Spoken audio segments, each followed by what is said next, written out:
Yeah.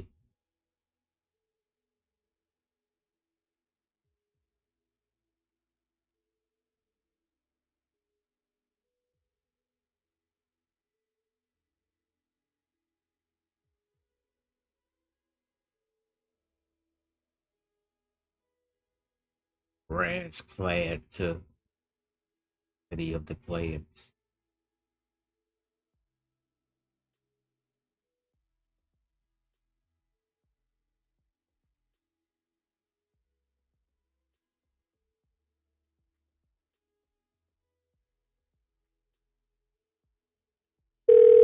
There you are. Hey, son. Hey, Mom. How you been doing in there? Please tell me you've been good. Please. How are you? Yeah, I've been good. Okay, good. Cause I've been hearing about that Quantavious guy in there, and I just be hearing what the mothers are saying happening to their son. Listen, Mom, you don't gotta worry about that. I've been good. You know me. I'm gonna hold it down. You don't gotta worry about it. Okay. I'm straight. Okay, good. Cause I've been hearing a lot of stuff about Quantavious. I just wanted to make sure that you're okay. Safe thing. Yeah, don't move, nigga. Don't move. Hello? You thought I was just gonna let you be caked up like this on the phone? Hello? Just standing over here caked up. Son, are you okay? Like I don't got a sweet tooth. Hello? Like I ain't trying to get a cavity. Oh my God. You don't even know the amount of planning that went into this Where's day. the guard? Walking around here caked up every day. Like I ain't in my cell calculating nefarious plots. Somebody help! Plots against you. I wasn't watching every time you got on the phone. Quantavious, let him go! Keeping track of the time. God. Down to the second decimal of each time you get on this phone. Hold on, son, let me get help! While you woke up with a smile today, thinking today gonna be a good day. I'm measuring how many footsteps it take to get from your cell to the cell phone. Wow. Or use AI to pass college. That's crazy. We'll be working with trash, bro.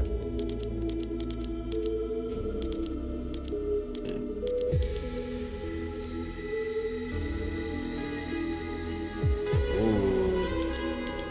I'm gonna buy this. I know that.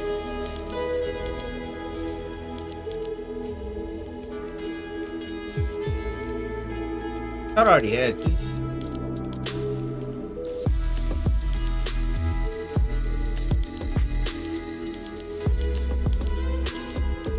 I am your father.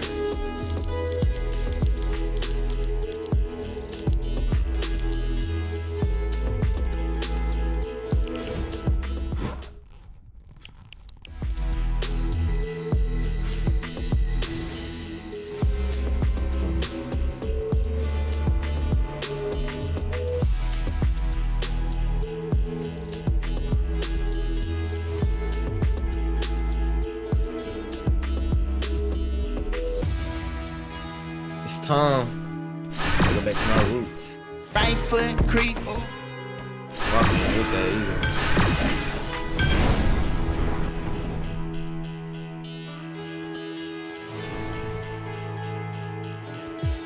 Look at all these blotters I got, bro. Really one in every season, bro. 1, 2, 3, 4, 5, 6, 7, 8, 9, 10, 11, 12, 13, 14, 15, 16, 17, 18, 19, 20. 21, 22, 23, 24, 25, dang, 26, dang.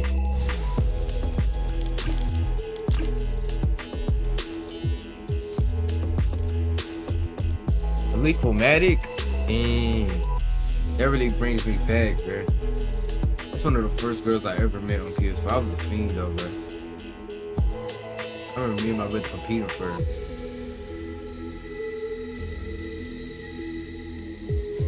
Good old days, man. Man. We used to build. I remember me and somebody was building a Minecraft, and I built like a Minecraft. Like, I think I built a picture of me. We would rally. I don't want this. I don't got no friends though.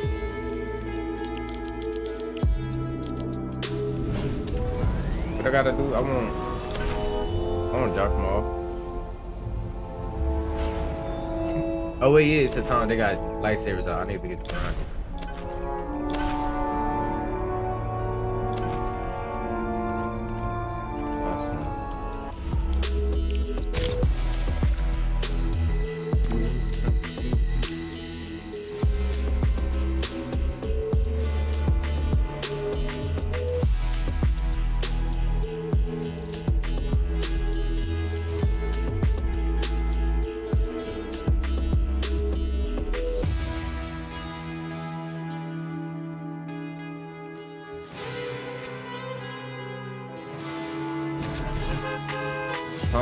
When the first game,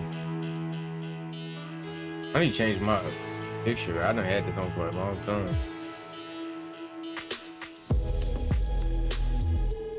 Shark's really like this beat up, bro. They got like little wounds and stuff.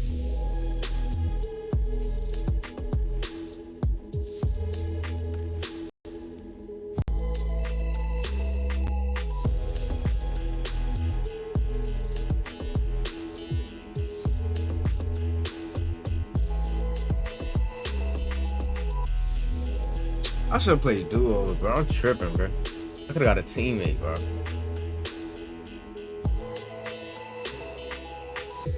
Playing solos is crazy. Come on, stuff in me.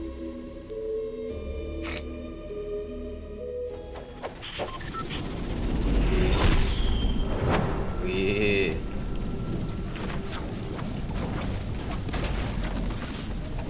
Oh, yeah.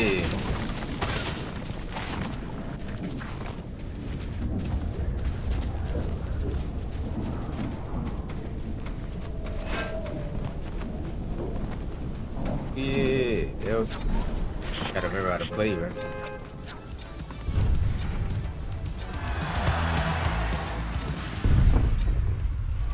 Fire. How you think the bus driver?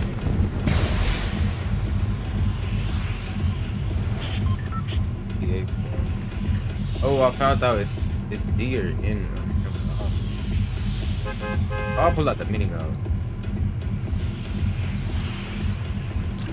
Oh, him. He's going freak with it.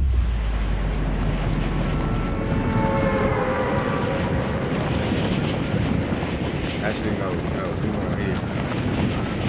How did I pee?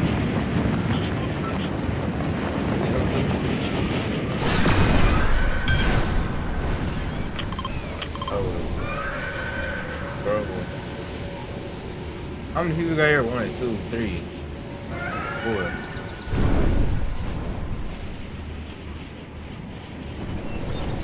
Dang, bro. I thought you were gonna kill me.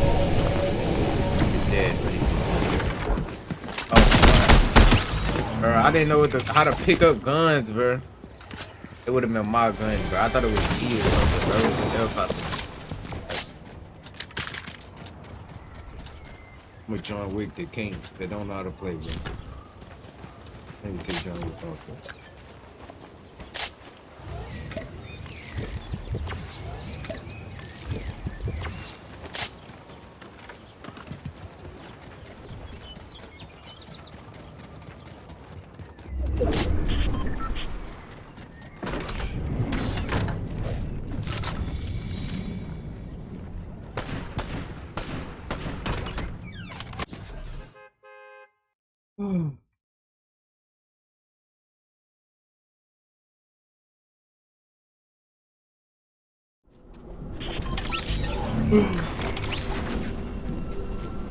We're really back in the lobby. Alright.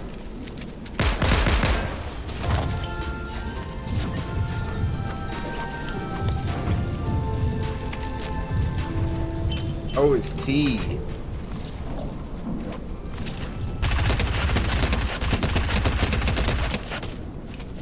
Yeah, aim though. Oh, he got the OG skin too, bro. I wish I would have got this. I didn't know what PlayStation Plus skins was.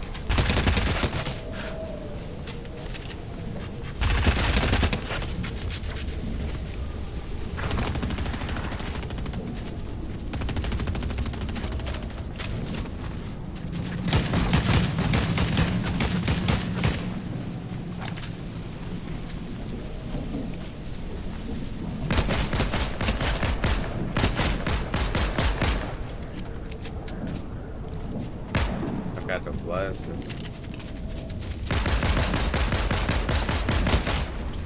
I don't know how many people still play Fortnite. Like every day.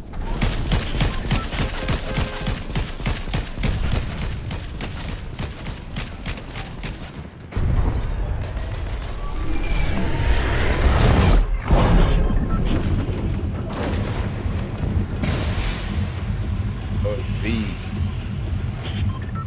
Where you going? Is it first drop? Here's the towers? Or you... What is it called? Mega City.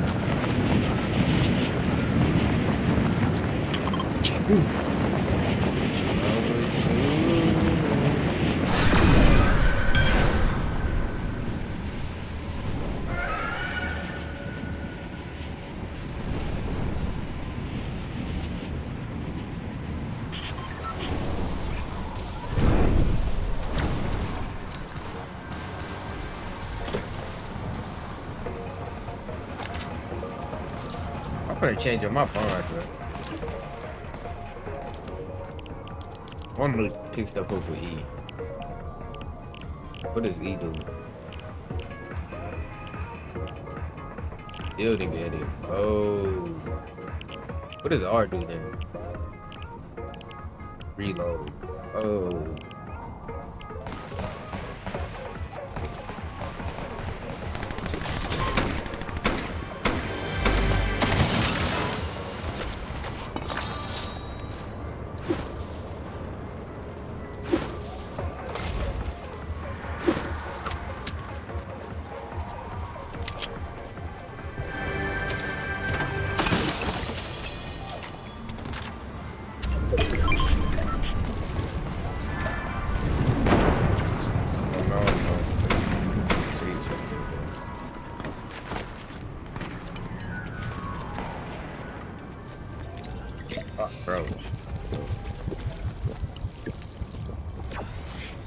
Hey Skull, can we react to YT since I can't play games since I'm usually supposed to be asleep right now? I'm not trying to wake up my parents. Yeah, I got you at this game, bro. Let's react to some YT. What is this? On pistol. Oh yes. Let me play one game. Wait, actually, let me start doing my challenges. Wait, there's somebody right there.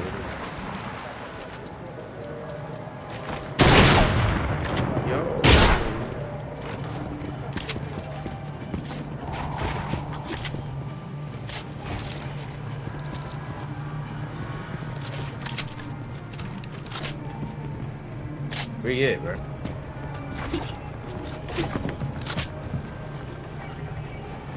Where you at, bro?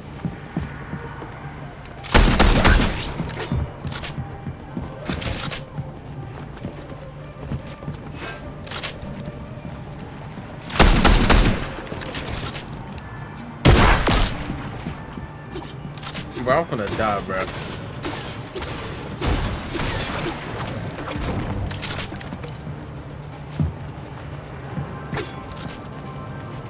Stop playing with me. Come out. Got sliced behind Boo ODM gear.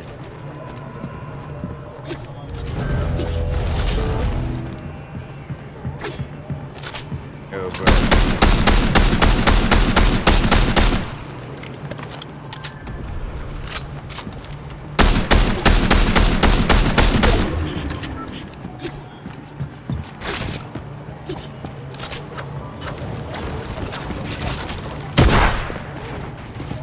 I want to see how this lock-on gun work, bro.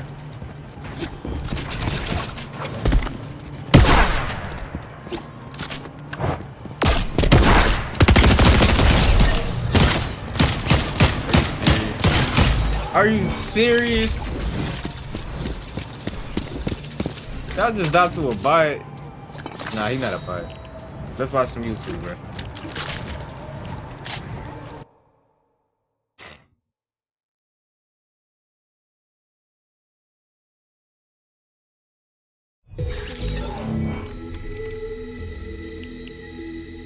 See you later, Fortnite. That's really my rules, bro. First games I ever played, bro. On PS4. And let's watch Truly.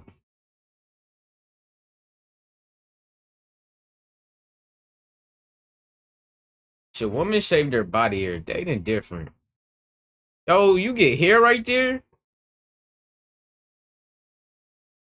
Or made of this react playlist. Let me see what you work on here, bro. See what you work on here, bro. Oh, we send it again? Wait.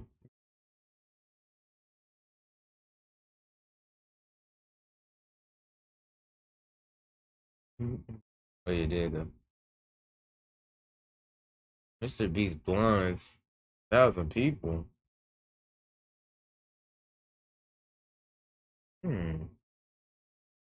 Okay, roll up, smash, spike, kills. Your life is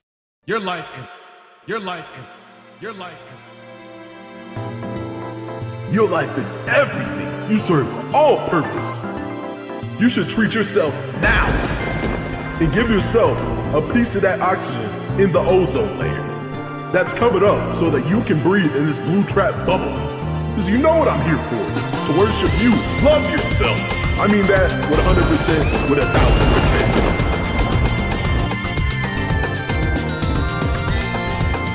Thank you, man. I just love you first. I'll take it from the internet. Keep scammers away from your private life. When scammers invade your computer, it's like they're invading your soul. They will cease and take over your photos,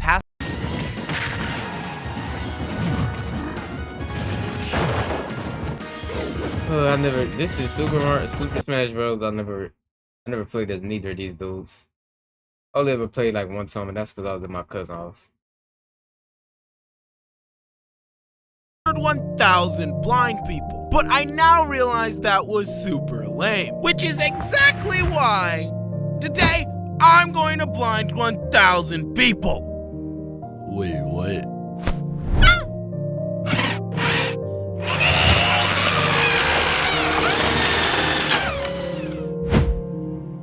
So, how do you feel?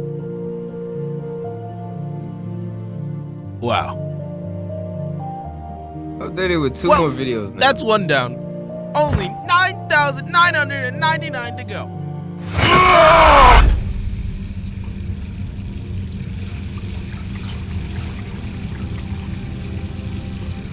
He locked in. Body after body after body. +1, +2. Oh, you finna get mad views on that video. Ooh, 500 million. Ooh. Just to make the Getting best paid. video possible. I hunted 100 people. Would you rather eat your own Nah, I know dog these videos getting or views. have sex with your dad?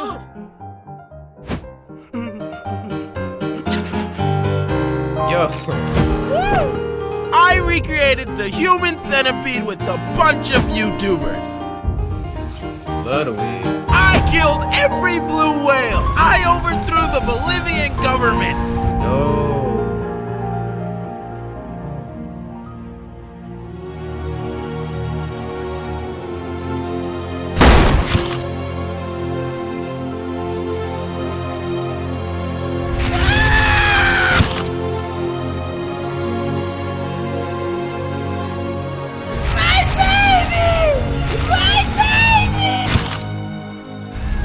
He was just a child. Kid should have thought of that before crossing the circle. Alright, bro. That kind of mean ones have a. Losers ought to be burned with the other bodies! 100 priests versus 100 kids. You got a problem with the rules? Take it up with the boss. He's got it like that.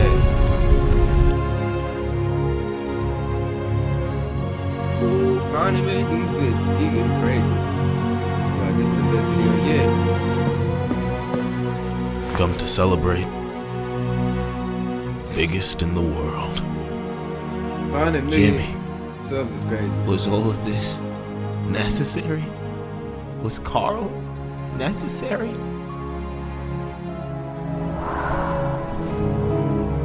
Jimmy.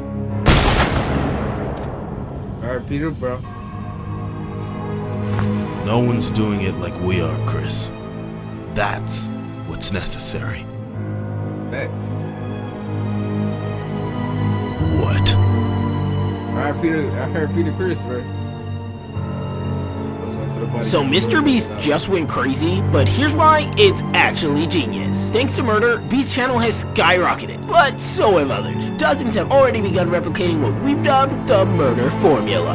I hunted every sperm whale on Earth! So today, me and my friends recreated Human Centipede 2! So with everyone's quick success, what will Mr. Beast do next to keep his leg up? Yo, Jimmy.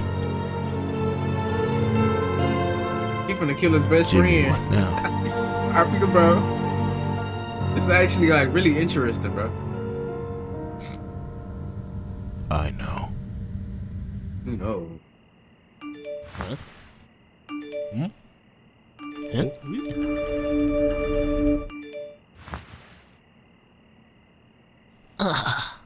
Nice. Yeah. I just became the biggest YouTuber on Earth. Now, Yo, originally, 750 I million was gonna people is sacrifice crazy. a bunch of virgins in the name of YouTube.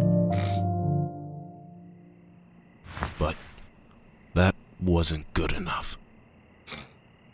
That wasn't big enough. Which is exactly why I bought the moon, don't ask me how, and I'm gonna crash it into the earth, killing everyone on this planet. Yo. Yeah. And while that happens, I'm gonna tell you about today's sponsor.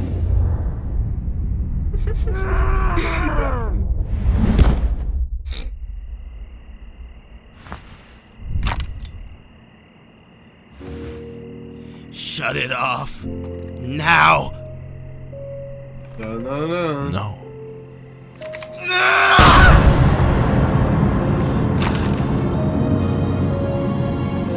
Shut it off! Yo.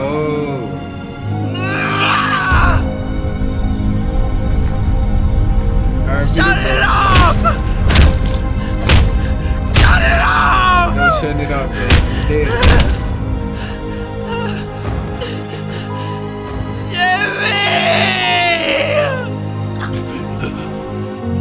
Alright, Peter, bro. Jimmy. Carl. Yeah. I can't stop it, Carl. It was the only way.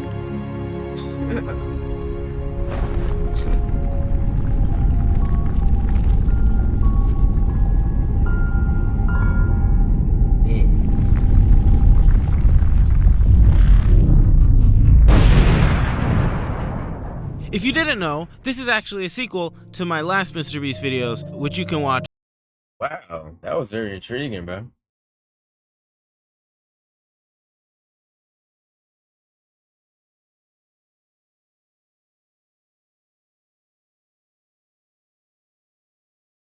Engine grind to max up my rank in UE5 and be able to change my Twitter bio to indie developer, and also a little bit to prepare for Creative 2.0. However, I set myself daily goals and challenges to not be overwhelmed by learning everything at once. So one day I sat down and thought, wouldn't it be a great idea to make my own Fortnite collab inside UE5?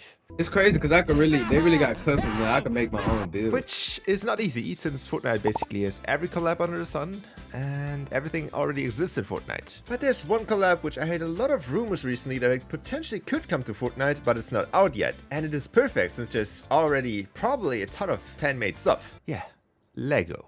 I thought it was a good idea. Turned out it was definitely not. The daily challenge turned into probably a weekly, or maybe 2 or even more, and I, well, lost my mind multiple times. But since I already started and had an idea in mind, I thought I'd finish it. The journey began with me thinking, stupidly, that I could just get a free, already rigged Lego model and could just use it and do some Unreal Engine magic to make it run walk, and I would just be done in a day or 2. The first thing I realized is that there were a ton of Lego models, but none of them were rigged for Unreal Engine 5. And that is one of the most important criteria I was looking for. For one, I just want to see what it look like. Third-person animations with guns in all kinds of scenarios. However, there was one little problem with this pack. The pack is for an older version and even uses the old Unreal Engine 4 mannequin. So what I had to do is basically migrate all the assets, gun and the default dance. There's one last thing missing. And that is the biggest thing that makes Fortnite Fortnite, and it is obviously building. So the last and final step was adding I had to make sure that I can also place them down, basically creating a building mode. As the building pieces, I used props from Fortnite Creative because I did not have the original ones and I really did not want to go back to Blender to make them. So yeah, we just used this piece, I think it's from the Pandora's Gallery, and it worked out fine. It looks kind of like a scuffed version of the meta, since we're already creating a scuffed Fortnite. So the last and final thing I had to do really found out how to make stuff. You adding stuff to it right now. Roblox glitch. Meet Kiana, Shiori, and Karthik, just a few merchants from around the globe who have. Alright, so I already did one of these on Patreon. Today, we're counting down the top 10 best Pikachu quotes of all time. In the 5th spot, we have Pikachu, Pika Pie. And that's a pretty good quote. We're going to put a lot more work into the one we're about to do here. We'll generate a script. We'll feed it to this program that gives us like an animated talking I ain't gonna lie, I'm not watching this, bro. We finna watch. What about Love 2?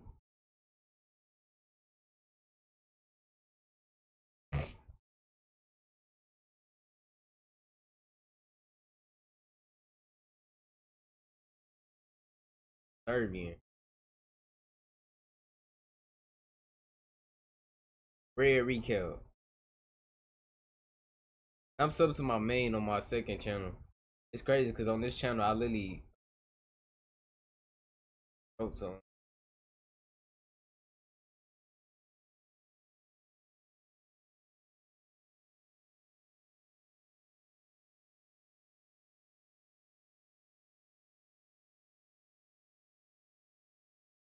Wait.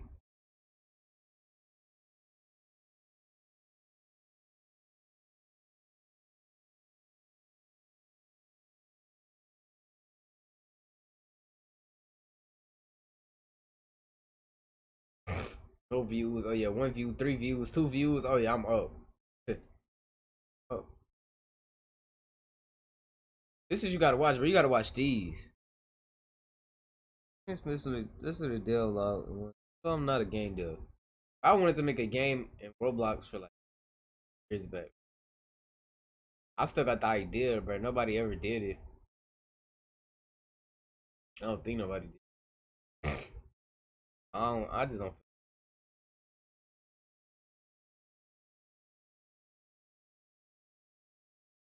Take care on my lawn and the bridge drop them off the trade rack. Also the trade rack for 5 minutes. Sub to some.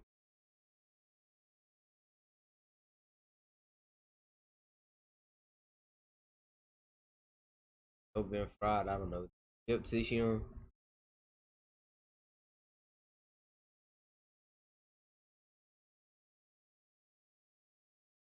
If you kill more. Ooh, dead meat. Ooh.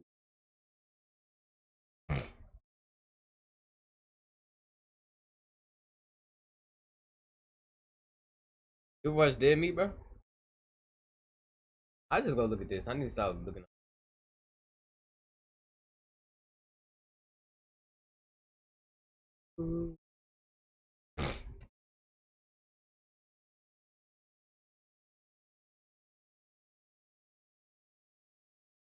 I wasn't flexing as hard as I could though.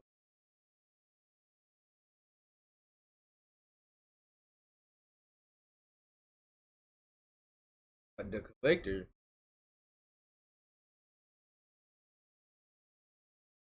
Oh, that's not even my main account. No matter who. I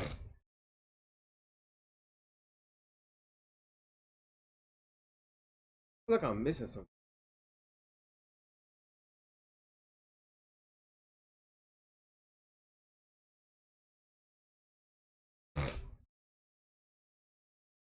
Ate her hard.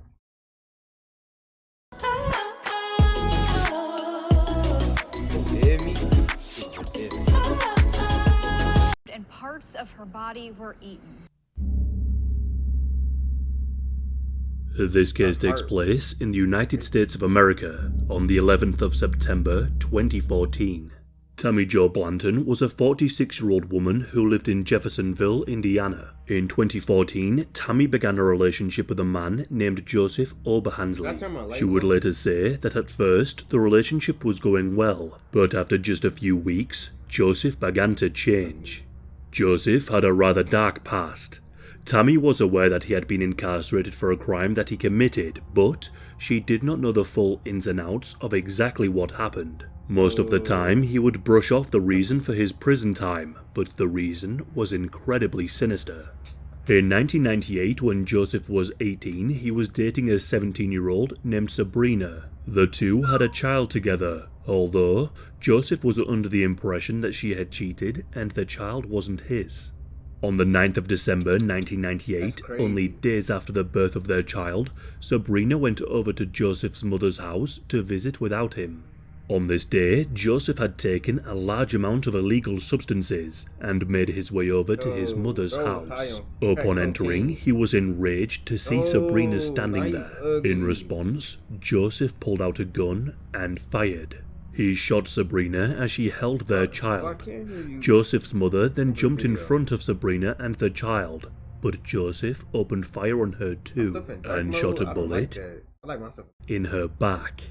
Joseph then turned and fired a shot at his sister, who was also present, but thankfully the bullet missed her. After shooting his girlfriend and his own mother, Joseph turned the weapon on himself. He placed it under his chin.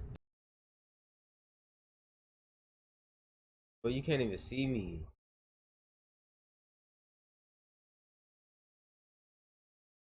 Let me get down from sit on my knee. Yo. Oh.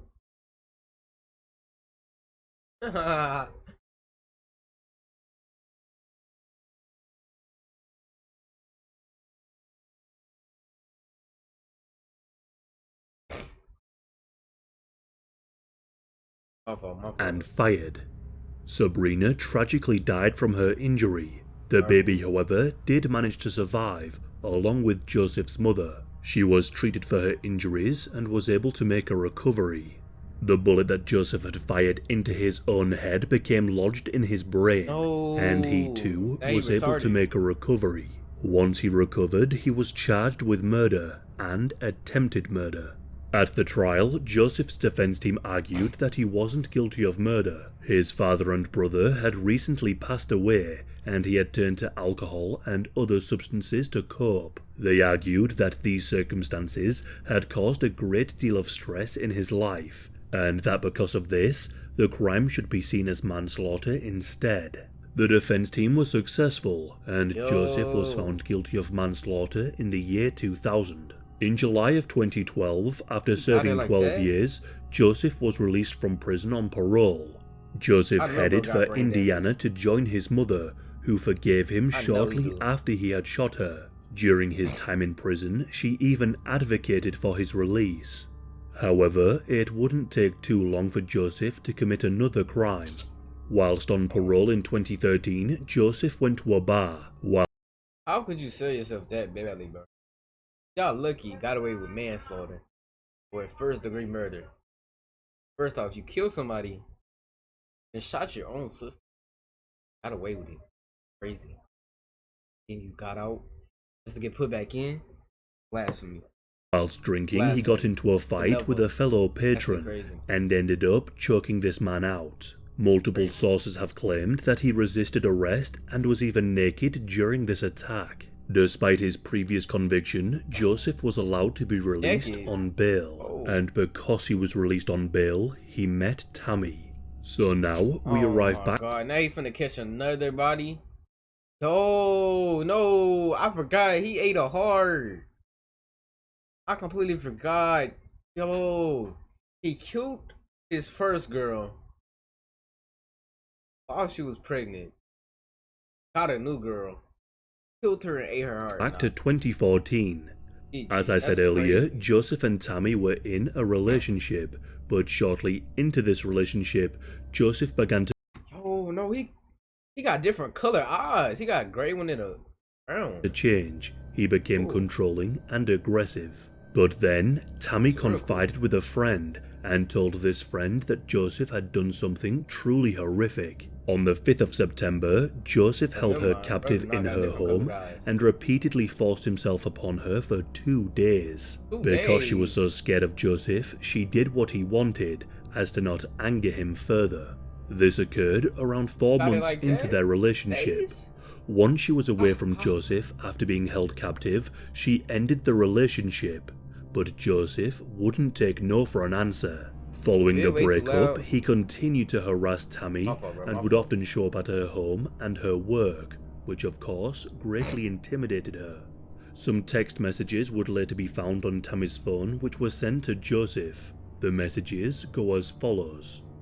You can choose to be in denial about what happened on Saturday into Sunday. I won't be in denial. No one, and I mean no one, gets to terrify me like you did on Sunday. I will never forget it as long as I live. She went on to say, I do not want to involve the police, but if you leave me no choice, that is what I will have to do. Tammy called her father and asked him to change the locks on her home. Meanwhile, not feeling safe, Tammy stayed at one of her friends' houses for a couple of days. Once the locks were changed, she returned home and told her friends that she had the police on speed dial and kept chairs under the door handles of her house.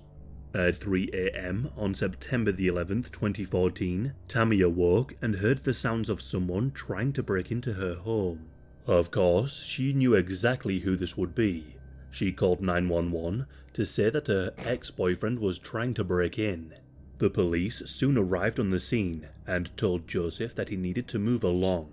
Joseph did as he was told, and the police watched him walk away. The police were content that no arrest had to be made, and the issue, as far as they were concerned, was settled.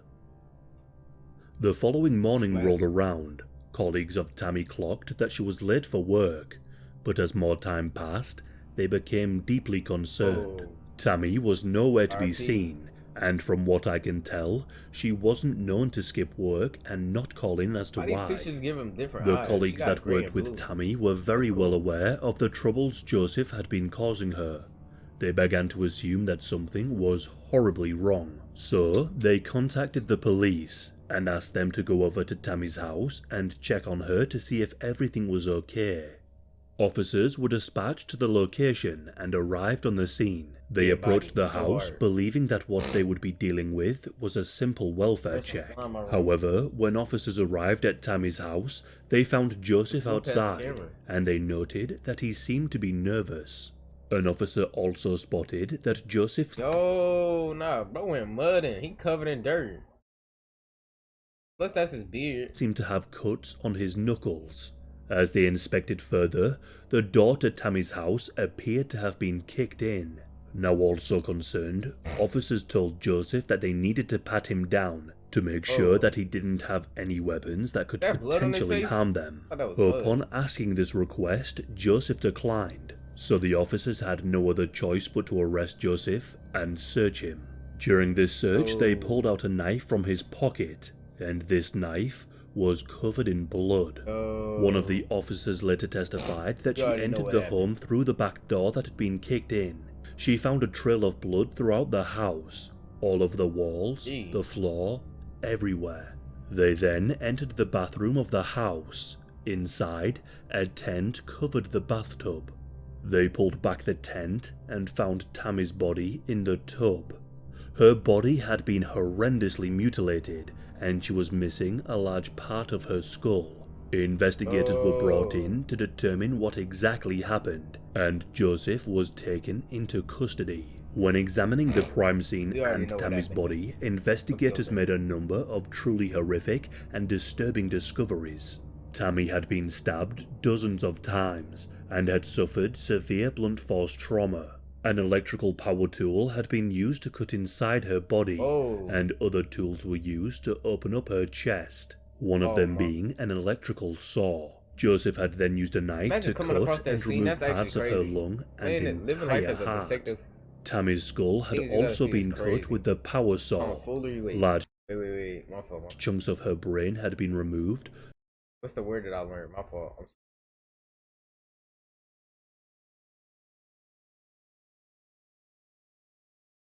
I closed it. Nefarious plots. Yes, nefarious plots. He was doing them nefarious plots. Some of which was found in the bathtub with her, along with large chunks of her skull. As Tammy's house was inspected, they discovered that part of her organs that were missing were found on a dinner plate next to the frying pan. Joseph had cooked and cannibalized Tammy. He had eaten parts of her brain, lung, and heart. Joseph was questioned.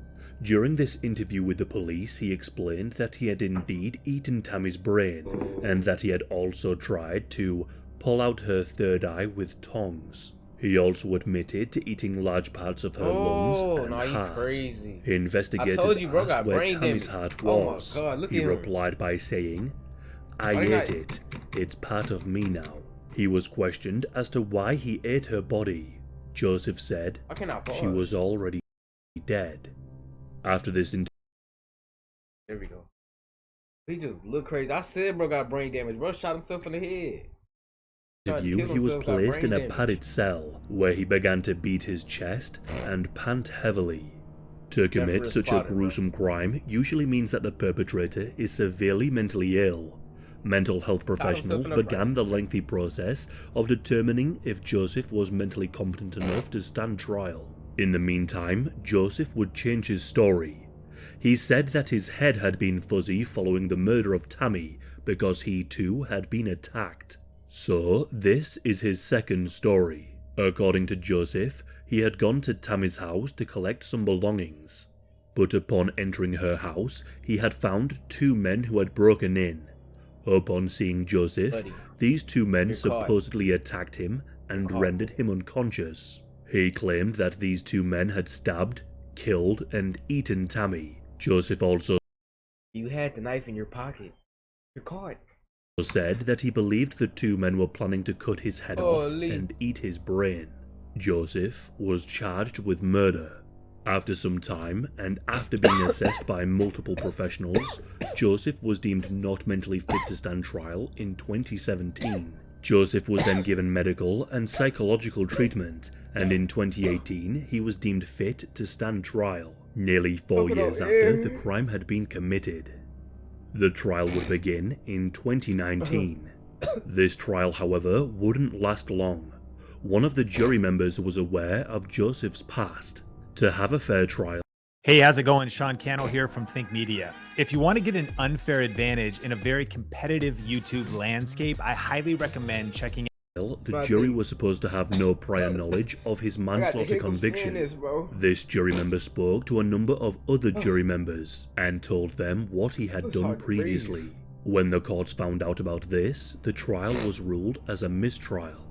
A new trial would need to be set up. However, this again would take some time. The courts needed the go-ahead from mental health professionals that Joseph was fit again to stand trial. During this time, Joseph was offered an insanity plea, but Joseph declined to take it. He said to the judge that using the insanity defense would be in part amount to admitting guilt to the jurors, and said, "I don't suffer from any mental illness." A second trial would begin in September of 2020, 6 years after the death of Tammy. During the trial, the jury was shown a number of photographs of the crime scene, and was shown evidence that Joseph had consumed some of her brain, lungs, and heart. Before the jury were presented with these images, they were warned how graphic and gruesome they were, and were described as worse than anything you would see in a horror film. Joseph took to the stand and claimed that two black men had broken into Tammy's house and that they were the ones responsible for her death. When asked about the initial confession, Joseph stated that he had been coerced by investigators to confess, and claimed that when he was being questioned, he was in a vulnerable state of mind. The defense then warned the jury not to be distracted from the facts of the case by, quote, emotional evidence. The prosecution stated that Joseph's story of intruders was a fabrication, and that he, and he alone, was responsible for the death and cannibalization of Tammy. The prosecutor said, "She suffered so many indignities that night. She was terrified, she was stabbed, she was dismembered, and she was eaten, all at the hands of Joseph." One of Tammy's friends also testified. She spoke of the horrific weekend Tammy had suffered at the hands of Joseph in the week before the murder. Messages were shown to the court from Tammy's phone, where she confided with this friend, highlighting how she was scared of him. The 911 call placed by Tammy in the early hours of the morning before her murder was also brought up, showing that Joseph had already tried to break into her house that morning. A psychologist that assessed Joseph testified and stated that he was the most severely mentally ill person who she had ever reviewed.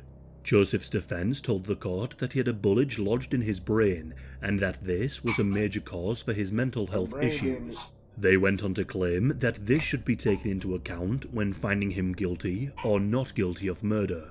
Joseph was thankfully found guilty of murder and sentenced to life in prison without the possibility of parole. As he was removed from court, he continued to insist that he was innocent. What is incredibly frustrating about this case is that Joseph has proven himself to be a serious danger to society not once, but twice. Yet, his lawyers are helping him to get a retrial and have launched an appeal.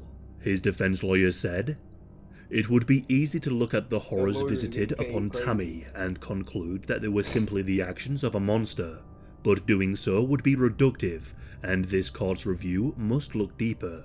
The court must consider his actions in the context of his profound mental illness." They went on to say, "There is also no question that Joseph was suffering from severe mental illness." He's done. Oh, he didn't do it. Prior to breaking trials, police in this case seem to have a lower sense of awareness. What infuriates me about prisoners that get out on parole, they have proven themselves to be extremely violent. He definitely was failed by the judicial system.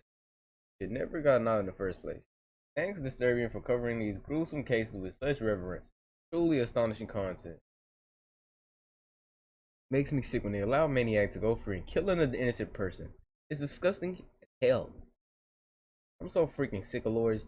Lame excuses to get murders out early. My 34-year-old wife, my father passed away within a few short months, and I didn't turn to drugs or alcohol and murder anyone. Just because some bad shit happens doesn't give anyone the right to say things out on innocent. Prosecutors need to build a file of thousands of people who have been through horrible things and still lived outstanding lives. You need to bring all of them up to trial. That's the job of a lawyer, man. And somebody crazy, bro. Why did he only get 12 years for murder in the first trial? Killed one and attempted to kill two others. That jury was wrong and ended up costing this poor lady her life. You know what, it was served time for manslaughter? Oh yeah. You still here, boy? That boy probably asleep. Moved her scalp. Oh, no one gets away from me. This is just movies. I just go watching it. Turn just play again. No one gets it. Oh no! No! No way! Oh my god! Oh my god! No! The winning score, baby! The winning touchdown! The winning. Confidence, telling her she has a brilliant mind. But she has to be more confident and don't be scared of getting into challenges. She is a loner who wants to stay on her own. Definitely the main character.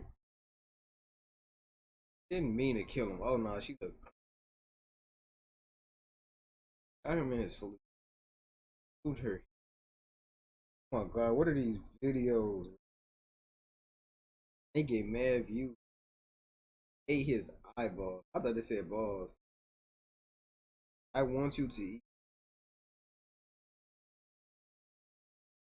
You want to be a sandwich. Why check technically sandwich? YG check. And Jake it over.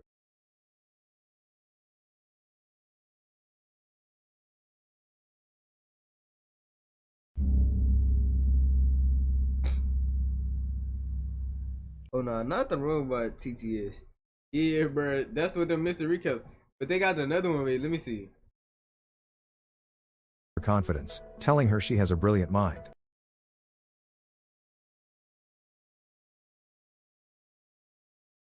Oh, there you go. Nerd Explains, bro.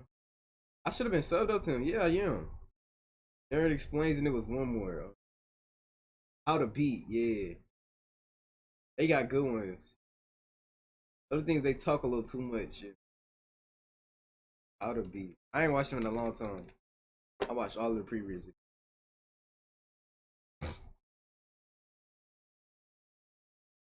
I ain't watched them in a couple months. Been a couple months. I said a couple months. It almost been a year. Really fly. Oh, it ain't been a year. I might have just been. Let's watch it then. How to Be Winnie the Pooh. Wait, which one do you want to watch? Like, go through.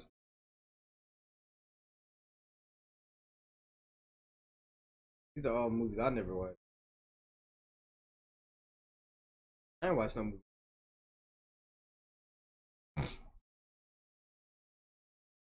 I watched everything. I ain't watched this. Kid Traffickers.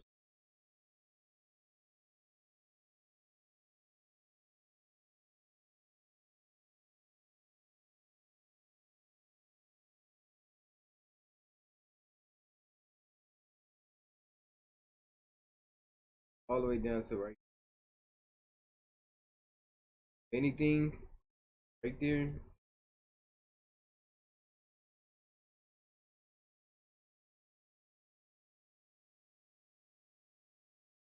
Yep.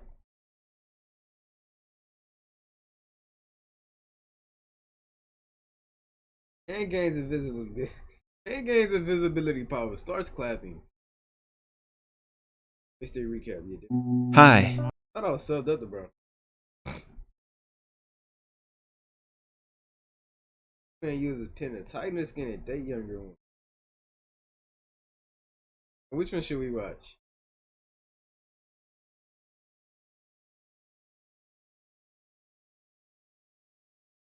Probably gonna be hard for you.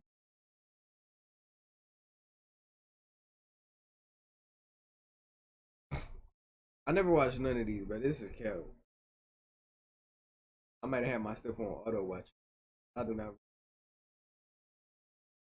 None of this. I watched this though. I remember this. Anything you interested in? I just choose.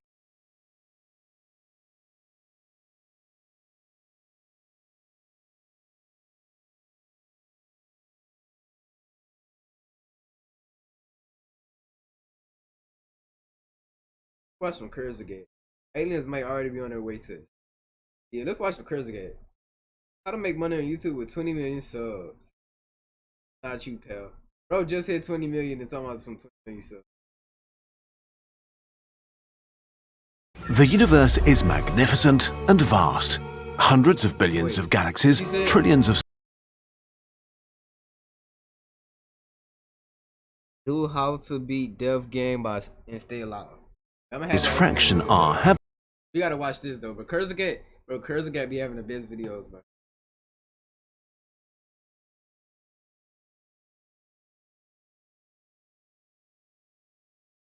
Where's How to Beat it? The universe is magnificent.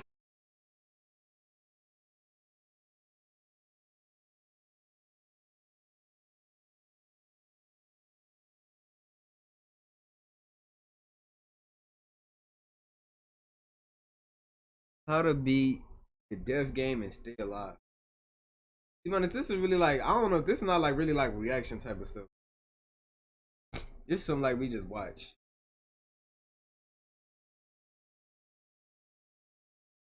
I gotta talk unless I'm gonna get copyrighted. The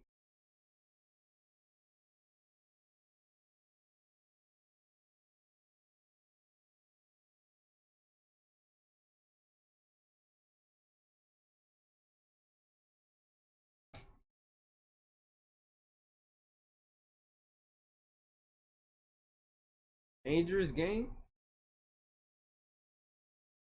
F game. A curious game.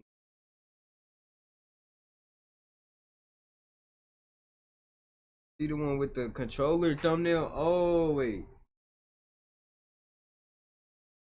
Oh, no, that was on Nerd Explain.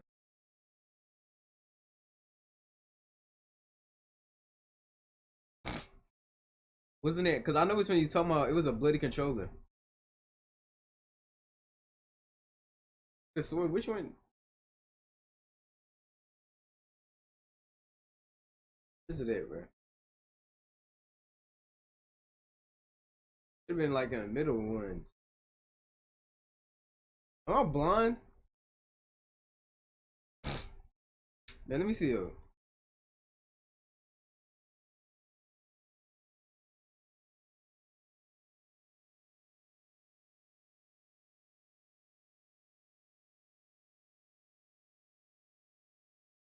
Bruh.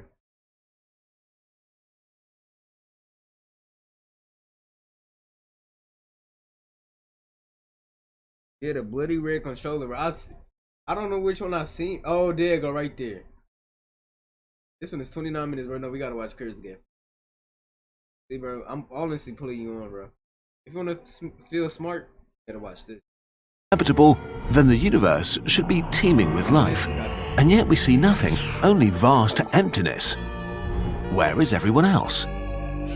The answer to this riddle could be as exciting as it is creepy.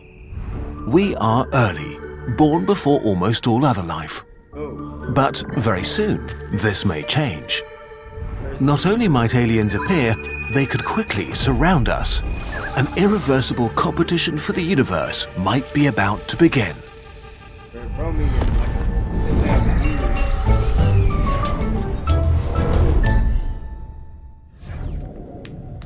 While this video is based on scientific papers, we're presenting interesting ideas based on little data and lots of extrapolation, so take them with a grain of salt. Okay, we need to look at 3 essential questions to understand the galactic competition. 1. How fast can bacteria build spaceships? To become a starfaring civilization, life as we know it needs to master a number of very hard steps. It starts with dead stuff turning into the building blocks of life. Then it needs to organize into self-contained cells. Those cells have to learn to work together to form multicellular organisms. This keeps going until complex creatures with big brains learn to use tools and language. Civilization has to be formed from cultures that value progress and technological development. And then they need to actually venture out beyond their home planet. On Earth, life appeared basically as soon as the oceans formed. But then it took 2 billion years to make the step from single cells to multicellular organisms, and 2 billion more for us to appear. Culture, civilization, and space travel developed super quickly though. Do things always take that long, or was this actually exceptionally fast? Also, passing one step does not mean the next one is guaranteed. Multicellularity evolved over 25 times independently on Earth, but there's only one species that builds spaceships. We don't know how many steps life needs to pass and how long they take to give rise to a technological civilization, but there are probably many, and it's likely that on trillions of planets, life has been trying for billions of years. Since we don't see any other technological civilizations out there, it might well be that we are a rare exception. We might be among the first, or even the first technological civilization in the Milky Way. I feel like we really are. But this is just one piece of the puzzle. On top of that, we may have just hit the perfect time window. Why does humanity exist now? The universe is already 13.8 billion years old, but it's unlikely that many other technological civilizations had a chance to appear before us. Because in the earlier universe, life would have had a pretty hard time to emerge, let alone thrive, because it was such a hostile environment. Early stars constantly blew up, galaxies crashed into each other, and supermassive black holes vomited massive amounts of radiation, enough to sterilize galaxies over and over again. Our sun was born right at the end of this cosmic death show. The universe has never been more welcoming to life than it is now. So humanity has arrived at a very convenient spot in time, maybe the earliest reasonably possible for life to thrive. What about the future? The sun burns brighter than 90% of the stars in our galaxy and will keep getting brighter. In about 1 billion years, it will boil all of Earth's oceans and then become a giant that swallows it whole.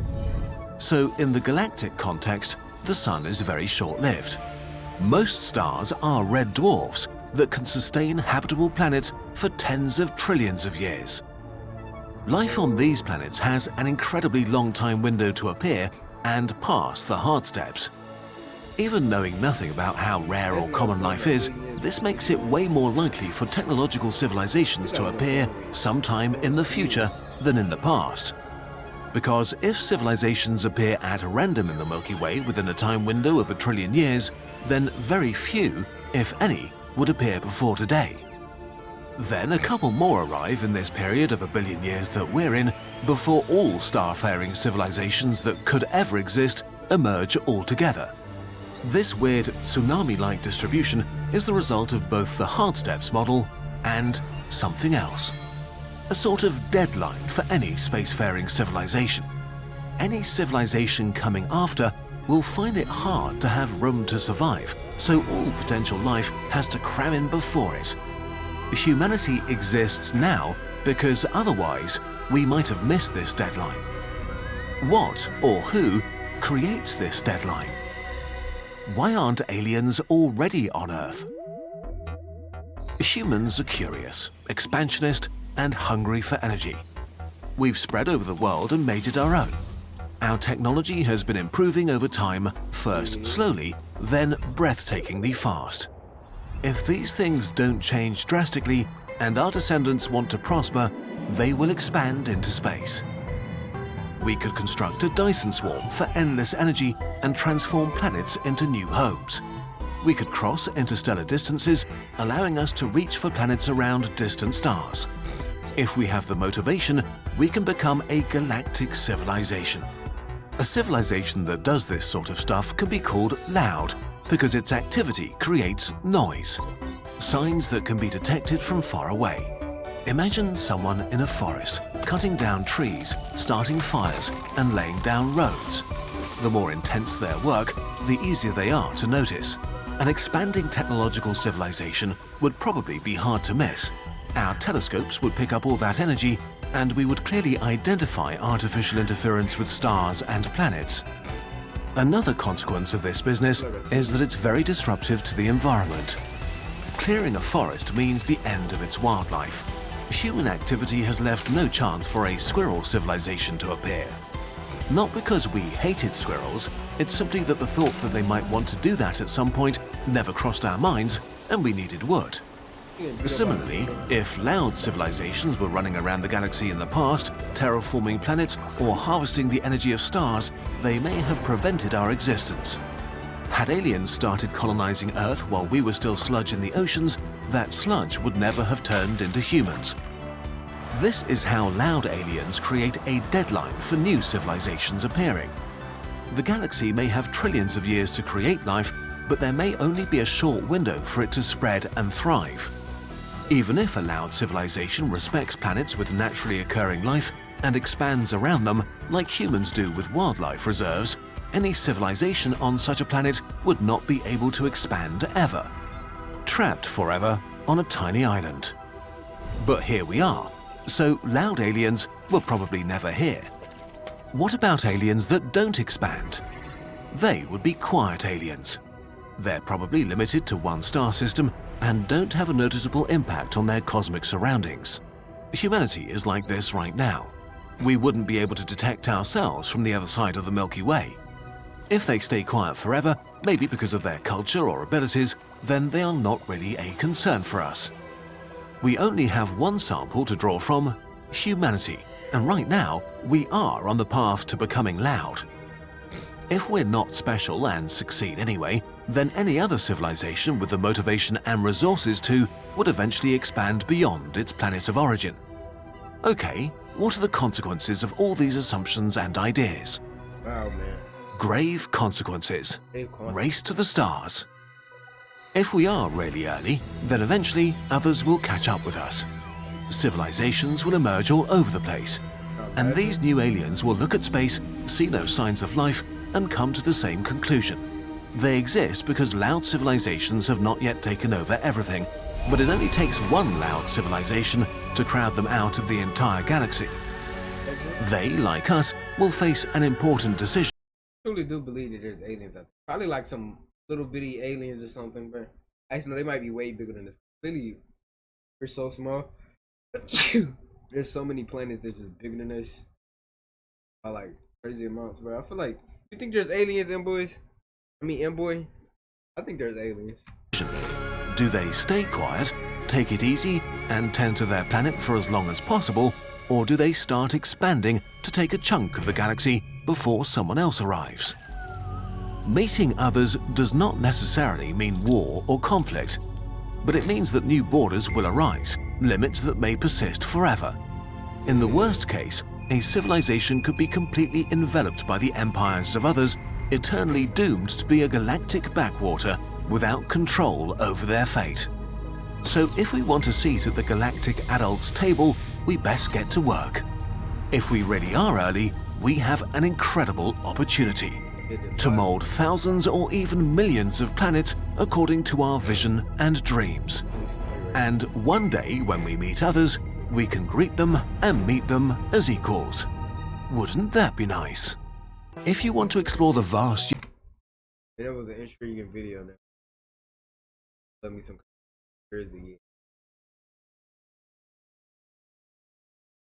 Game that caused you to die in real life, what would you do? Your friends are dying one by one, and this game is hiding a terrifying secret that you'll need. I can see aliens happening, but I believe in ghosts/spirits more.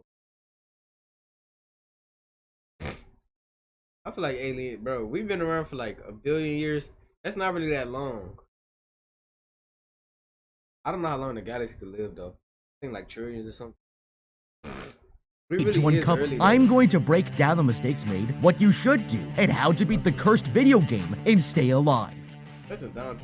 This gamer has no idea he's going to get all of his friends killed. Loomis here is playing a prototype video game called Stay Alive, when his characters get pushed off a staircase and hooked onto a chandelier. With the game over, he calls his friend Hutch and tells his buddy about the game, asking him to come over for the night, but the man turns him down. That's when he hears a noise upstairs and goes to check it out, finding his roommates getting intimate. The man quickly leaves with no idea that 10 people are going to be haunted by a cursed video game. Loomis tries to sleep, but later that night, he has nightmares about what happened in Stay Alive and wakes up. He tries to switch the light on, but realizes the power has been cut. The man walks downstairs with a lighter, but suddenly the ghost from the video game appears, and he quickly realizes he was just seeing things and heads for the kitchen. He takes a drink out of the fridge, still freaked out by the game, but as he's returning to his room, the man hears a strange noise rumbling from behind him. That's when he sees a ghost and rushes upstairs to find his roommate's bedroom, finding them gruesomely murdered. The man is horrified, but before he can call for help, he's pulled away and killed in the exact same way as his character in Stay Alive.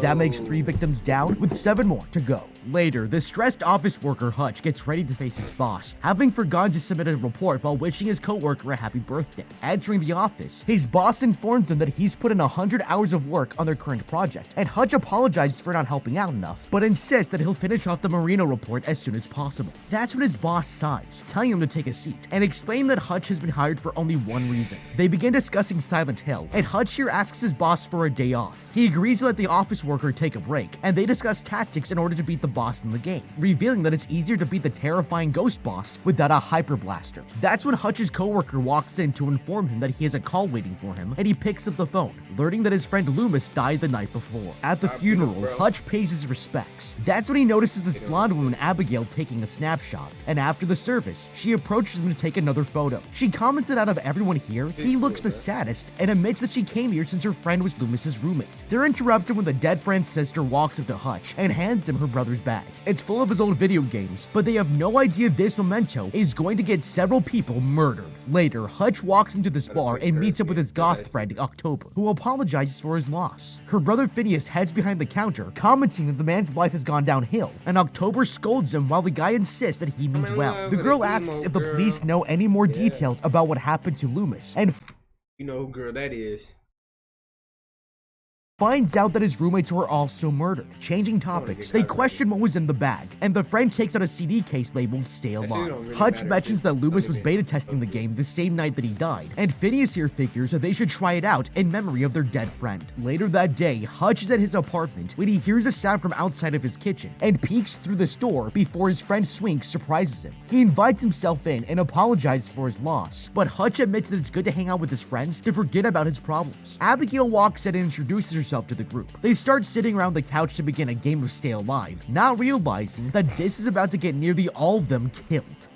Okay, this group of friends are hardcore gamers, but they're about to have to beat the biggest boss of their lives. Hutch here has just had a friend die in a terrible and gruesome death, and is about to play the game that his friend was playing right before he died. This might seem like a nice tribute to his friend, who was also a gamer, but it's actually about to be the worst decision he's ever made. All of this could have easily been avoided if Hutch and the police had done more thinking before he was given the game at all. Now, Loomis died in a way that makes no logical sense. He and his roommates have all died in extremely gruesome ways, and at first glance, it could be viewed as a horrifying home invasion. However, if you think about it, there's no motivation for these people to be murdered. Nothing in the house has been stolen, and to the police and Hutch's knowledge, Loomis and his roommates have no enemies that would have wanted them dead. They could have been the mark of a serial killer, but outside of being in their 20s, these people fit no clear type. The reason behind serial killers' motivations vary, but usually their marks have something in common, like gender that links the murders together. The only clear thing that they had in common was having played the game right beforehand, which would make it significant evidence to the investigation. The police could have easily figured this out by searching the house for evidence and finding the video game on exactly where Loomis left it. Loomis died in the game only moments before he died in real life and left the game on his screen to investigate a noise he heard upstairs. Finding Loomis in the same position as he was in the game would then make the creators of the game suspect number 1, and the game would have to remain in police custody. The other thing is that the chain markings on Loomis's neck would reveal that he was dragged by the neck with the chain and hung from the ceiling above the staircase, and there's no way that this could have happened unless there was a supernatural force involved. The chain is hanging from the ceiling when Loomis is killed, and if the serial killer was a real person, they would have had to have it hung before they killed him, and he would have seen the chain only moments before when he ran up the staircase. The chain markings on Loomis's neck would also reveal that he was dragged first, and then hung, which would make him hanging from the ceiling. The murderer would have had to have gotten a ladder after they killed him, placed it on the staircase, and hung his lifeless, deadweight body after the fact. But this also wouldn't quite match up with the crime scene evidence, because his neck was snapped by the hanging rather than him being killed, then hung. In the case that police still don't hold on to the game, instead of playing it, if it were me, I would put it away where it can never be played. No one knows there's something strange about this game, but I'd want to put away my dead friend's belongings to grieve, as it would be a reminder of Loomis's death. It's not the most amazing strategy to beat the demonic creature that attacked him, but it does mean all 5 of us won't be cursed until we play. The group. This is absolute blasphemy. Games, being shown a strange opening credit screen displaying this notebook. Confused, Hutch wonders why the game won't begin. That's when Abigail suggests the text might be a hint, and they're supposed to read it into the microphone. Hutch reads the text out loud, watching as it disappears off of the screen. The group is still confused by the introductory sequence, but continues to read the text out loud, as Hutch's boss Miller does the same in his office. They make it onto a character creation screen and choose their outfits, hearing a voiceover that lectures them, saying that they've made a mistake by playing this game, and informs the group that speaking the prayer has assured their deaths. The voice mentions a location called the Guru's Plantation that was created by Elizabeth Bathory, and October comments that she's heard of it before from her grandmother. The voiceover continues to explain that young girls were kidnapped and taken to this plantation where they were murdered so gruesomely that all accounts were hidden from public records. Now, the evil inside the Guru's Plantation has returned, and it's their job to find out the truth behind this mansion, but they need to stay alive. In-game, Hutch walks forward before all their controllers start shaking, and they see this creepy ghost approaching him. He suggests that someone deal with it, but Swink here refuses to take action. With no other choice, Hutch's character takes out a crossbow and shoots the ghost multiple times before it finally dies. They're given a rose which they can use to escape from the ghost and continue playing the game, riding through this mausoleum full of enemies they take out with ease. Suddenly, the boss's character arrives at a tomb and is separated from the rest of the group as they find themselves inside a house. Opening up a wardrobe, they enter a secret room and find this painting of Countess Elizabeth Bathory. Underneath the painting, they discover the same book of text from the game's introduction sequence. Phineas contacts Miller through his headset, making sure that he's okay, and the boss tells him that he's fine. The man is exploring the underground complex, but his controller has started vibrating. It's a sign something is here, and he drops a rose. Looking around, Miller realizes he's in a murder dungeon, but suddenly Elizabeth Bathory jumps at him from behind. There's nothing he can do to fight back, and she stabs his character in the throat. He tells the others what happened to him and that he reached the room through a secret tunnel, when suddenly he hears a noise from outside his office. The man thinks it must have been the night watchman, assuming his imagination was playing tricks on him, with no idea he's going to be murdered. Okay, without thinking, these gamers have started playing this video game that should still be a part of an active murder investigation. They still haven't realized yet that this boss really a real one for like playing games and stuff. Like, oh, that's like really weird for you and your boss to just locked in like that. Game is the reason that Hutch's friend Loomis died, and they've just signed their own death warrants. Hutch's boss has died in the game, and is now ignoring the warning signs that his life is in immediate danger. He's freaked out and thinks that something is wrong, but because it doesn't make any sense that dying in a video game would affect your real life, he ignores the creepy signs and heads home without anything to protect him. However, if it were me, and I was worried something might happen to me, I would prepare myself to survive being attacked with a pair of scissors. The boss didn't notice, but there was clearly a woman's shadow that passed by that looked identical to Elizabeth Bathory from Stay Alive. This was the same woman who in the game attacked Miller while he was distracted, and he had no way to protect himself. He was caught off guard, and that was why she was able to stab him in the neck. If he had been more prepared, he could have survived the attack in the game. Avoiding being stabbed is also a possibility in reality, so rather than leave my body exposed, I would look for things in the office to protect myself against a pair of scissors, like a metal trash can lid or a computer monitor to use as a shield. I would also look for a set of cutlery in the kitchen to fight back against her. At this point, the boss knows that Hutch's friend died, and this was the last video game he was playing, so I would use everything I know about the game to help survive the murderer's attack. The woman's attacks would be relentless until she killed me, so I would only do this until I'm able to break away from her and find roses outside or in a grocery store or flower shop. In the game, the roses act as a supernatural shield against her, and if she is here in real life, the rules of the game should also translate over into reality, and the only thing that the players know that can protect them against the murderer is to surround themselves with roses. Then, once it's been confirmed that there's a supernatural being exactly like the one in the video game, I would force Hutch and his friends to destroy the physical copy of the game. There's nothing stopping the players from breaking the game and saving themselves from the ghost's hold over them. The way the ghost works isn't totally clear, but the players can't die in the game if the game is broken. After surviving, I would track down how Loomis got his hands on the game by sifting through his trash for mail, and find the return address for the developers who sent it to him to stop them from ever creating another copy of the game again. Swinkier mentions that the longer someone plays a video game, the more a player will view the game world as a reality with consequences that can affect the person in real life. October interrupts and decides that she's going to call it a night, with the others telling Miller that he can join them next session. In the office building, the boss walks outside to the hallway, but then he hears his door creak open from behind. Suspicious, he jumps into his room and finds nothing wrong. It's strange, and he's got no idea that a real-life demon is about to attack. He's about to head out again when he notices that the door he just locked has reopened, and Miller goes to check it out, hearing something rumble. Looking under his table, he realizes his controller is vibrating and takes it to turn the device off, but suddenly the man is ambushed. That makes 4 victims down with 6 more to go. The next morning, Hutch arrives at work to find his coworker crying, and walks over to Miller's office to find a crime scene has been set up. The officers tell him to stay back, shocked that he's dead, and mentions that they were just speaking a few hours back.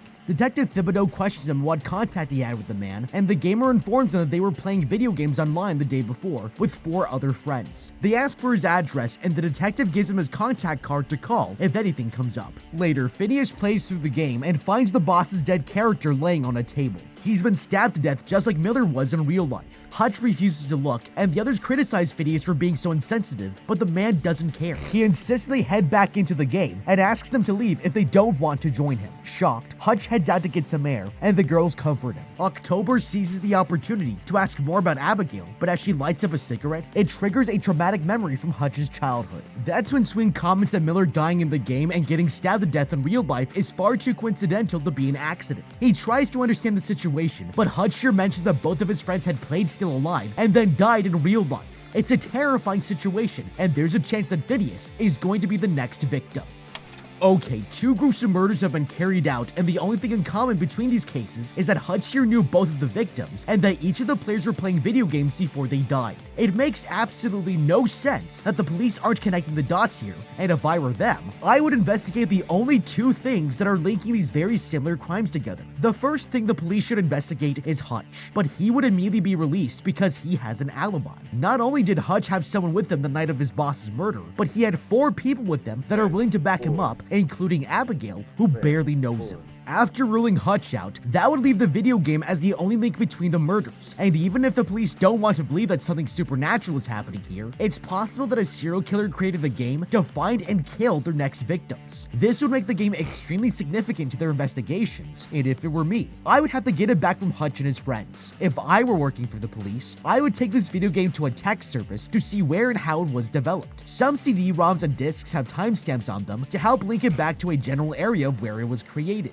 This could lead us right to the game developers or even the place that the woman in the video game lives. Now, if I were Hutch, I would be freaking the out right now and buying all of the roses within driving distance of me. The good thing about this situation is that the gamers haven't actually died in the game itself, and they have some time to try to find a solution. The gamers still refuse to break the game, so I would look for other ways to override the game's programming. Video games are developed using code, and that code is protected and encrypted, but a good hacker would be able to break into it. I would take the video game to a hacker to see if there's anything in it to explain how exactly it's working. By doing this, a hacker may also be able to rewrite the code to change the game and our fates. I would have the hacker give us unlimited lives, so even if we die, we'll come back +1 in reality and live again despite how many times the murderer comes and gets us. The hacker might even be able to delete the murderous woman from the game altogether, or reveal where weapons are that we can use to kill her. The gamers need to buy themselves more time to figure out how to kill the murderous woman in reality, and by changing the coding of the game, it will help save them from dying in real life in the meantime.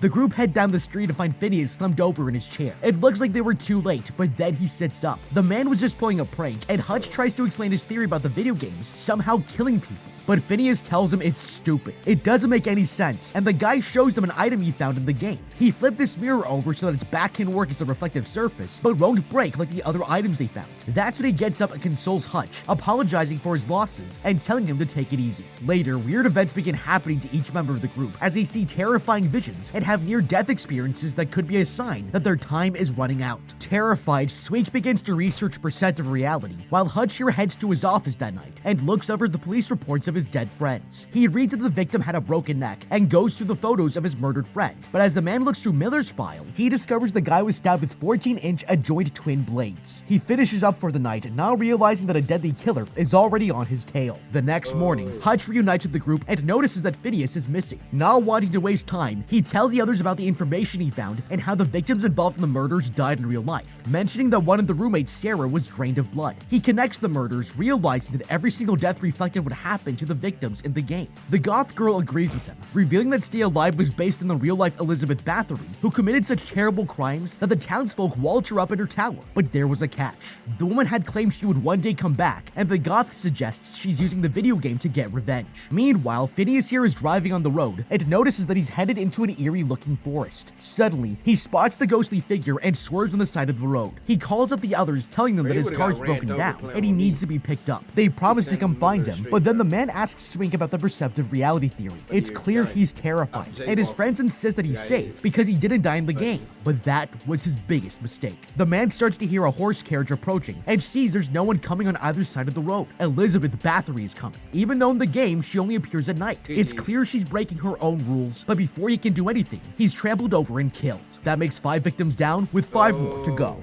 Okay, the gamers have finally come around to the idea that they're being picked off one by one in reality once they're killed in the game. The malevolent spirit of Elizabeth Bathory is linked to the game and has come back to wreak havoc and bloodshed on all who cross her. To make matters worse, it looks like even when the players haven't died in the game, the murderer has the ability to turn the game back on and kill them regardless of if they're playing. If it were me, I would learn everything about Elizabeth Bathory and the world of the game to find her and kill her. Elizabeth Bathory, also known as the Blood Countess, was actually a real person. She was born in 1560 and died in 1614. She was a serial killer and noblewoman who was known for killing hundreds of girls during the time she was alive. 4 of her servants who were rumored to have helped her were put on trial and convicted, while Elizabeth was put under house arrest and eventually confined to her castle where she died. All of this sounds like the right woman that's hunting the gamers, but the main problem is that Elizabeth Bathory lived in the Kingdom of Hungary, now Slovakia, and never lived in the United States, let alone Louisiana where the players are. However, since this is a game, this is probably an adaptation of her life, and we can use other clues to help find where she is. The important thing to note about Elizabeth is that although her crimes were real, she was rumored to be a vampire, and her life is said to be an inspiration for many vampire stories. If it were me, I would prepare to hunt Elizabeth like a vampire. Common ways to kill a vampire are putting a stake through their heart, decapitating them, and exposure to sunlight. This Elizabeth doesn't seem to have a problem killing during the daytime, so I would purchase stakes and knives to stab her in the heart and destroy her head. To find her, I would look at the world of the game and see what other clues I can find. Elizabeth's home is referred to as the Garage Plantation, and since they're in Louisiana, where there are actually plantations, it's likely they'll be able to find her there. I would search for this plantation and its history on the internet and see if I can get any photos and blueprints of the inside of the house to make it easier to navigate. Although vampires are warded off by garlic, we already know that in this game, roses are useful to get rid of Elizabeth, so I would equip myself with several dozen. Vampires don't have reflections, and in Elizabeth's game, her reflection breaks mirrors, but she is repelled by reflective surfaces. Before entering the Garage Plantation, I would use this information and make a suit of armor out of reflective metal to repel her spirit until I'm able to find her body and destroy it once and for all. This will be tricky to do while Elizabeth tries to kill us, so I would have one of the other players play the game to distract her from my whereabouts as the rest of us prepare ourselves to face off with her. The others arrive later to find his dead body laid out on the ground. Another one of their group is dead, and it's in the exact same way as the game. Hutch explains his theory to the detective, showing every piece of evidence to him, but the detective manages to connect every single incident to Hutch himself, suspecting the man of being complicit with the murders. He gets taken away for a private talk, while the detective's partner takes Swink's laptop and begins playing. The detective tells Hutch the next time he's seen at a crime scene, he'll be taken away for further questioning. That's when the man notices the assistant and quickly stops him, insisting that no one should be playing the video game. Thibodeau here calms them down and tells Hutch he'll look into the crime scene, but walks away, not believing a single word of his theory. Later, the group fight amongst each other and lose any idea of what to do. October blames Hutch for introducing the game to them, saying that it was his fault her brother is dead. Hutch apologizes, but admits that he had no idea what trouble this was going to cause. October decides they need to end this now and tells him to go check out Loomis's house for any clues. She wants to find whoever murdered her brother and make sure he pays. Meanwhile, the detective's assistant checks in at this video game store, asking for information on Stay Alive. The clerk tells him that he's never heard of it and comments that it could be an underground game. Frustrated, he walks out of the store and tells his partner that he found no information, but when he gets into his car, the man is murdered by the deadly ghost. That makes 6 victims down, with 4 more to go. Hutch and Abigail head to Loomis's house, and he remembers when he used to stay here as a child. Hutch recalls that his father became paranoid of his wife, thinking that she was sleeping around. Furious, he set their house on fire, and only Hutch made it out alive. He blames himself for not being able to save his mother, and has had a fear of fire ever since. They enter the house and walk around, finding this room full of blood. Going into Loomis's room, he opens up his friend's computer and finds a device that shows the address of the game company. Heading out, he calls up Swink to give him Scared of fire is just so crazy.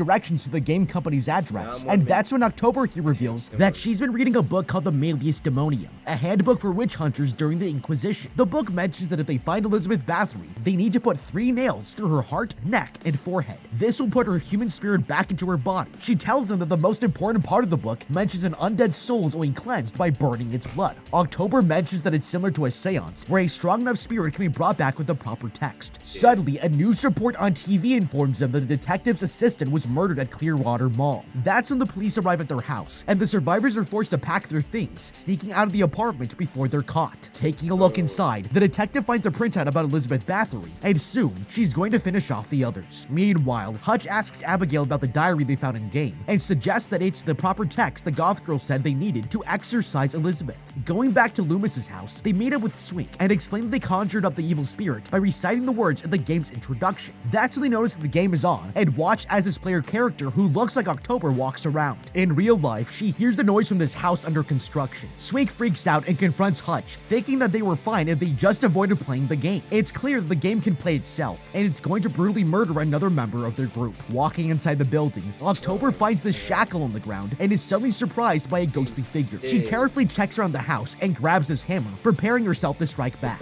Noticing a nail gun, she takes it and approaches the demon. She shoots at the woman, but it doesn't do anything to her, and realizes that she's just made a big mistake. October tries to run away, but a shackle catches on her ankle, and she's taken away. Hearing her scream, the group tries to break in as October here is dangling from the ceiling. She curses the ghost before she's slashed across the neck and fatally wounded. That makes 7 victims down, with 3 more to go.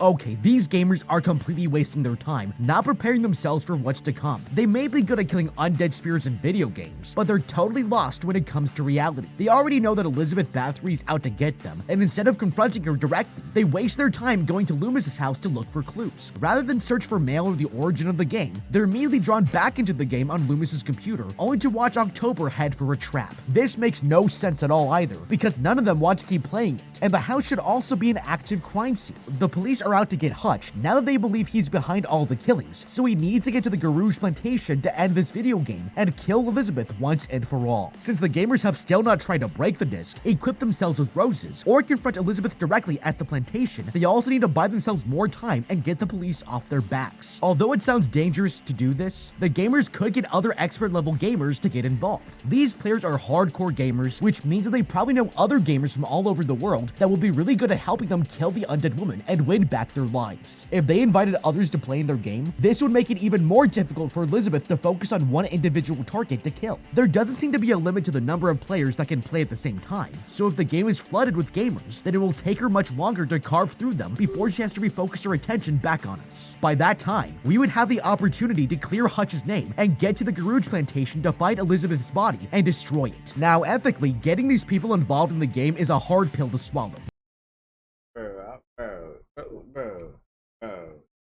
These gamers would be risking their lives by playing, but there are plenty of people who would jump at the opportunity willingly to see that they killed a real-life ghost by playing video games. If they go into the game knowing the risks associated, there are still plenty of people that would do it. The bragging rights with killing a ghost would make you a legend in the gaming community, and would also solve all of their problems. Once there are more people playing, the game will be flooded with players, making it less likely that each individual player will die, since Elizabeth will be so distracted. Hutch runs inside hoping to save her, but it's already too late. Driving away, he freaks out, realizing that they've just lost another friend. That's when Abigail here reveals that her entire story is a lie. She's not who they think she is, and this van is her home. Changing subjects, she insists they need to end this death spree before everyone is killed. Hutch decides they need to find her body and where it is in the real world. Swink takes out his laptop and says they need to keep playing the game, using himself as a decoy in-game to be chased by Elizabeth's ghost. They arrive at the game company's building, and Swink stays behind to continue playing, while the others head inside. They comment that it's a strange place for a game development company to be based in, and enter the empty house. While her friend goes exploring, Abigail notices these dolls on the wall side, realizing that one of them is Elizabeth. Hutch here gets a call from Swink, who tells him that he needs to get to the back room of the house. He guides them while using the game as a map, directing him outside until he spots an iron gate. Entering the cemetery, he arrives at the location and recognizes it as Garage's plantation. Her body's up in the tower, and he needs to go through the terrifying plantation to end it. Meanwhile, Abigail investigates a secret room and discovers Elizabeth's diary,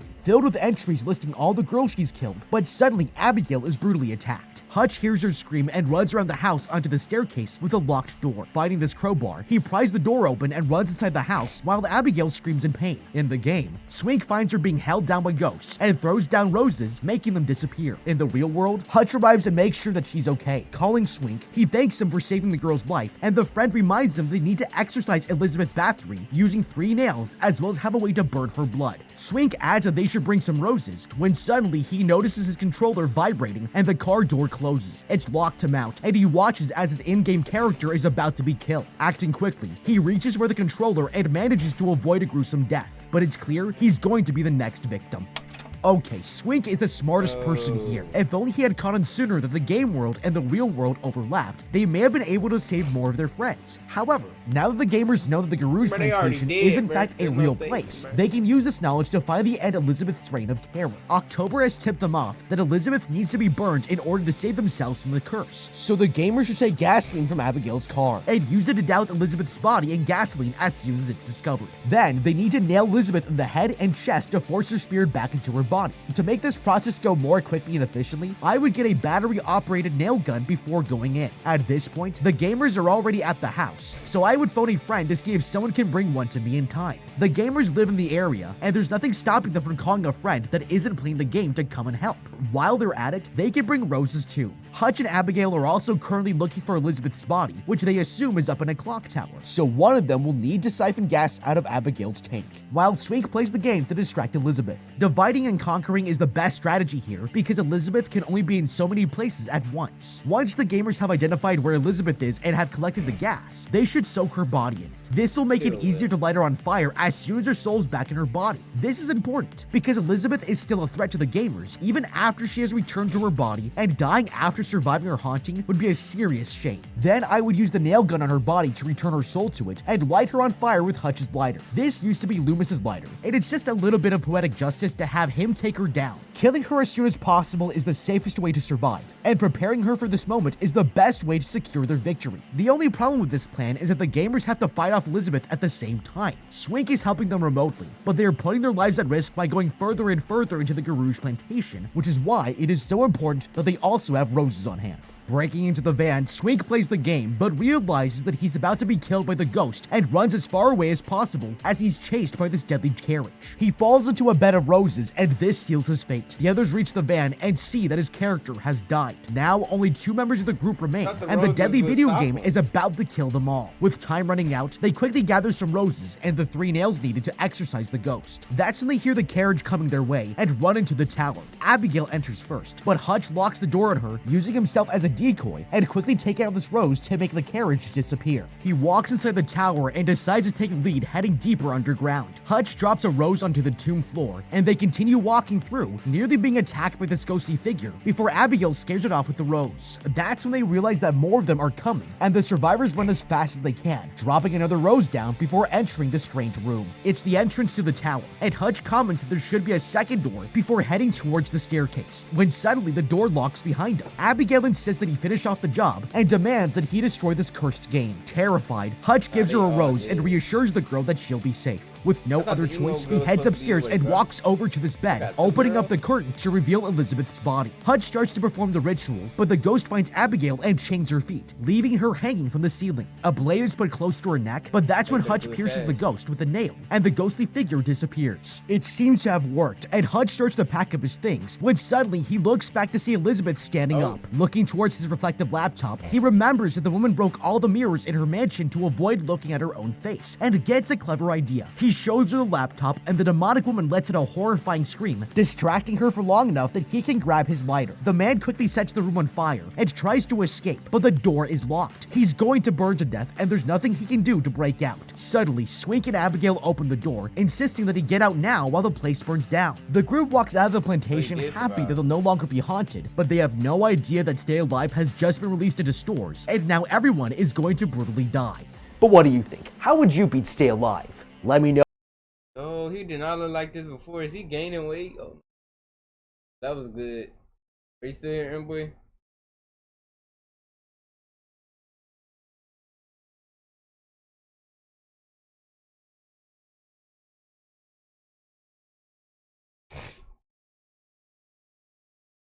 That was good. I might time to go to sleep. Wait, and it's crazy. You got so many accounts, bro.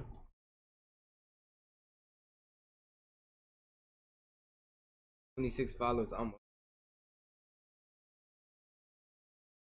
finna go to sleep.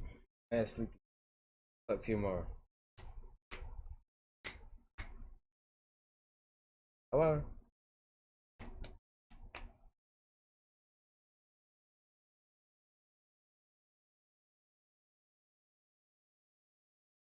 See you later, bro. And somebody joined. Wait, somebody joined as soon as we ended, bro. That's crazy. 4 people. Oh, yeah. Hour 30. Talk to you, bro. Or see you tomorrow, man.